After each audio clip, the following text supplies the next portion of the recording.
वालेकुम dear student, आज मैं बात करूंगा कि लाहौर बोर्ड के अंदर या पंजाब के किसी भी बोर्ड के अंदर आपने बोर्ड का पेपर अटेम्प्ट करना हो तो किस तरह आप पेपर को प्रेजेंट करेंगे या पेपर को अटेम्प्ट करेंगे।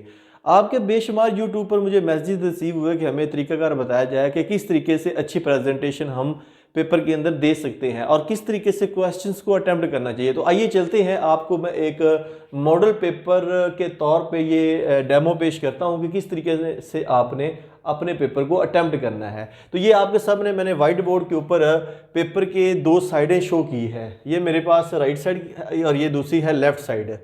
मोस्टली पेपर आपके क्योंकि उर्दू मीडियम के अंदर होते हैं तो मैंने इसको राइट साइड से शुरू करने का तरीकेकार बताया है। और अगर आपका पेपर इंग्लिश मीडियम है या आप इंग्लिश मीडियम के स्टूडेंट हैं तो आप यकीनन ये लेफ्ट साइड जो पेपर की है पेज की है वो आप यूज़ करेंगे। अब सबसे इंपॉर्टेंट बात यह है कि क्वेश्चन नंबर 1 जो होता है आपका बोर्ड के अंदर वो MCQs का होता है। वो आपको जो बबल शीट दी जाती है वो तो आपने उसके ऊपर ही अटेम्प्ट करना होता है। अब बात करते हैं जो सब्जेक्टिव टाइप यानी इंशाइया तर्ज का पेपर होता है जिसमें शॉर्ट क्वेश्चन होते हैं और लॉन्ग क्वेश्चंस होते हैं, उनको कैसे अटेम्प्ट करना है, उनको किस तरह हेडिंग से लिखना चाहिए। तो सबसे पहले आप देखिए, मैंने यहाँ पे बता दिया ये सब्जेक्टिव टाइप यानी इंशाइया तर्ज है और हिस्सा अव्वल यानी कि पार्ट फर्स्ट है। पार्ट फर्स्ट यानी हिस्सा अव्वल से मुराद के इसमें जो आपको शॉर्ट क्वेश्चंस पूछे जाते हैं और हिस्सा दोम जो होता है उसमें आपको लॉन्ग क्वेश्चन दिए जाते हैं, वो आपने अटेम्प्ट करने होते हैं। चाहे शॉर्ट क्वेश्चन हो चाहे लॉन्ग क्वेश्चन हो, उनको कैसे आपने प्रेजेंट करना है वो मैं बताता हूँ आपको। सबसे पहले देखिए यहाँ पे क्वेश्चन नंबर 2 को मैंने बताया है कि किस तरीके से आपने अटेम्प्ट करना है।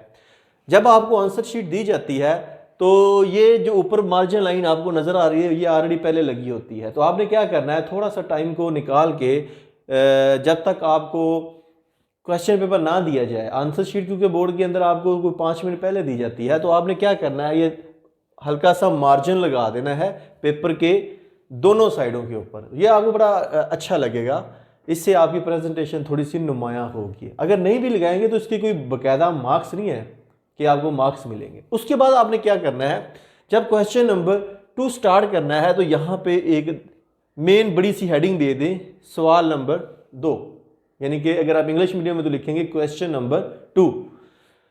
उसके बाद लिखा होता है कोई से 5 सवालात के जवाब दें। कोई 8 दिए होते हैं, 8 में से आपने 5 करने होते हैं। ये लिख दे लाइन तो अच्छी लगेगी, नहीं भी लिखेंगे तो कोई मसला नहीं, क्योंकि आपने यहाँ पे मेन हेडिंग तो दे दी है क्वेश्चन नंबर 2 की। अब उसके बाद असल जो मसला है जहाँ पे आप गलती करते हैं, आपने क्वेश्चन नंबर 2 का जुज नंबर पार्ट नंबर 1 करना है, पहला करना है। तो उसको क्या करेंगे, आप यहाँ पे जुज का नंबर देंगे। उसके बाद आप यहाँ पे हेडिंग देंगे जुज नंबर 1 के अंदर जो आपसे क्वेश्चन पूछा गया है। जैसा कि यहाँ पे लिखा गया है रिवर्सिबल रिएक्शन क्या है, एक मिसाल दें। तो आपने यहाँ पे मार्कर से हेडिंग देनी है। ये मैंने यहाँ पे स्पेस छोड़ी है कि ये आपका आंसर है और यहाँ पे मैंने एग्जाम्पल यानी मिसाल के लिए जियाँ छोड़ी है, ये मिसाल यहाँ पे आप दें। जब आपका एक शॉर्ट क्वेश्चन बिल्कुल मुकम्मल हो जाए तो एक मार्कर से एक नीचे लाइन लगा दें ताकि पता चले आपका यहाँ पे जो पहला जुज है वो मुकम्मल हो चुका है। अब आप चाहते हैं कि मैं जुज नंबर अगला करूँ, अगला हो सकता है आप दूसरा करना चाहते हो, तीसरा आपको अच्छे तरीके से आता हो। अब ये बात नोट कर लें, जो क्वेश्चन पेपर के ऊपर क्वेश्चन नंबर 2 का जुज आपको अच्छे तरीके से आता है उसी का नंबर आपने यहाँ पे देना है। जैसा कि यहाँ पे जुज नंबर 3 है, आपको ये अच्छा आता है, आपने क्वेश्चन पेपर वाला ही जुज नंबर 3 यहाँ पे देना है। ये मत समझिएगा कि पहले हम कोई से 2 क्वेश्चन कर लें उसके बाद ये तीसरे की हेडिंग दें। नो नो नो, जो क्वेश्चन नंबर 2 के अंदर जुज नंबर आपने पहला आता है पहले वो करें, तीसरा आता है वो कर लें, 7वां आता है वो करें। जुज का नंबर आपने वही देना जो क्वेश्चन पेपर के ऊपर मौजूद है। तो यहाँ पे मैंने जैसा कि लिखा है जुज नंबर 3 के इक्विलिब्रियम कांस्टेंट क्या है या इसकी तारीफ करें, तो मैंने जस्ट इसकी शॉर्ट हेडिंग दी है, नीचे यहाँ पे लाइनें लगाई हैं कि यहाँ पे आपने आंसर लिखना है। सेम इसी तरह अगर आपने जो दूसरी साइड है क्वेश्चन नंबर 3 करना चाहते हैं यानी सवाल नंबर 3, उसका आपने पहला जुज करना है, आपने हेडिंग दे दी यहाँ पे कि वाइटल फोर्स थ्योरी से क्या मुराद है। पूरा लिखने की बजाय जस्ट आप लिख दें वाइटल फोर्स थ्योरी। यहाँ से एग्जामिनर को समझ आ जाती है कि आप कौन सा क्वेश्चन कर रहे हैं और उसका जुज नंबर भी ऊपर आपने लिखा हुआ, यहाँ शॉर्ट हेडिंग भी दे दी। यहाँ पे आपने अपना आंसर देना। फिर पहले की तरह क्या करनी है, यहाँ से एक मार्कर से लाइन लगा देनी है ताकि पता चले कि आपका ये जो जुज नंबर 1 है क्वेश्चन नंबर 3 का वो कंप्लीट हो चुका है। उसके बाद आप चाहते हैं मुझे जुज नंबर 5 अच्छे तरीके से आता है, तो उसको क्या करें, यहाँ पे जुज नंबर 5 लिखें और उसकी हेडिंग दें एडिशन रिएक्शन से क्या मुराद है, एक मिसाल दें। पूरा लिखने की भैया क्या लिखें आप, एडिशन रिएक्शन, इसकी डेफिनेशन दें, यहाँ एक मिसाल लिखें, इसकी मिसाल यहाँ पे दे दें। ये आपका सवाल बिल्कुल मुकम्मल हो जाएगा। सेम इसी तरह अगर आप देखें जुज नंबर आप उसके बाद 8वां करना चाहते हैं तो आप जुज नंबर 8 की हेडिंग दे, यहाँ पे जुज नंबर यहाँ पे हेडिंग दे के वाटर पोल्यूशन से क्या मुराद है, तो आप सिंपल लिख सकते हैं वाटर पोल्यूशन।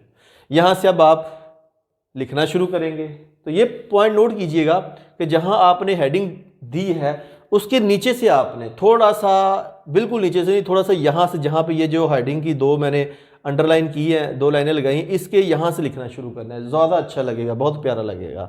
उसके बाद फिर जब आपका क्वेश्चन मुकम्मल हो जाए तो नीचे आपने मार्कर से लाइन लगा देनी है। तो ये सबसे बेस्ट तरीका होता है बोर्ड के अंदर पेपर को लिखने का।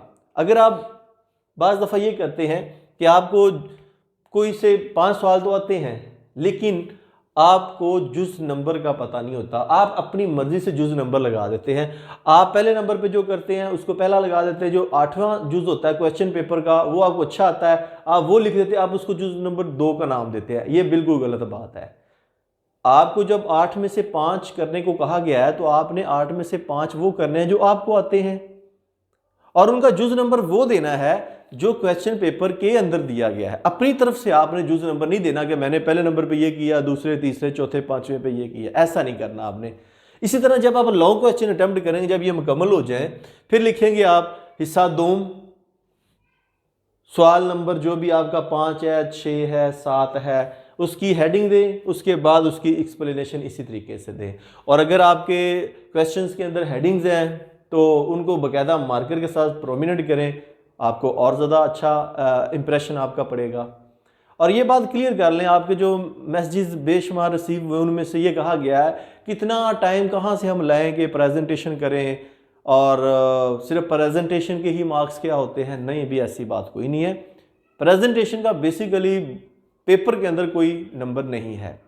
प्रेजेंटेशन का मतलब है कि आपने अपने मटेरियल को एग्जामिनर को कन्वे करना है अच्छे अंदाज के साथ ताकि उसको पढ़ने में आसानी हो, मार्किंग में आसानी हो। अगर आपकी डिक्टेशन इमला नहीं ठीक है, गलतियां बहुत ज़्यादा हैं और जुज नंबर की आपने मिक्सिंग कर दी तो एग्जामिनर देखता रहेगा कि इस बच्चे ने कौन सा क्वेश्चन कहाँ पे किया है और इसकी नंबरिंग कैसे करूँ। और अगर इसी चक्कर में पढ़ा रहा, आपका पेपर ही देखता रहा, यकीनन वो पढ़ के नंबर नहीं लगा पाएगा बल्कि इसी टेंशन में रहेगा कि इस पेपर का मैं करूं क्या। तो जितनी ज़्यादा आप एग्जामिनर के लिए टेंशन क्रिएट करेंगे उतना ज़्यादा आपके लिए मार्क्स लेना या पेपर को सॉल्व शुदा पेपर को मार्क करवाना उतना ज़्यादा टफ होता जाएगा। तो इसलिए आपने कोशिश करनी एग्जामिनर को अच्छे से अच्छे अंदाज में आपने पेपर प्रेजेंट करके दिखाना है ताकि उसको नंबर देने में आसानी हो। इसके अलावा फिर भी आपके ज़हन में कोई क्वेश्चन हो तो आप इस वीडियो के नीचे कमेंट बॉक्स में अपना क्वेश्चन पुट कर सकते हैं। अगर ये वीडियो आपको पसंद है इसे लाइक करके अपने दोस्तों के साथ ज़रूर शेयर कीजिएगा ताकि आपके दोस्त भी घर बैठे इस प्रेजेंटेशन को सीख सकें। और अगर आप चाहते हैं डेली बेस पे इस तरह की वीडियोज़ रिसीव हों तो इस चैनल को सब्सक्राइब करें। आपकी राइट साइड पर बेल सब्सक्राइब का बटन है उसे दबाएं और साथ बेल आइकन का बटन है उसे दबाएं ताकि जो भी वीडियो मैं अपलोड करूं उसका नोटिफिकेशन आपको मिल जाए। तो नेक्स्ट वीडियो तक आपसे जा चाहूँगा, अपना बहुत ज़्यादा ख्याल रखिएगा। अल्लाह हाफिज़।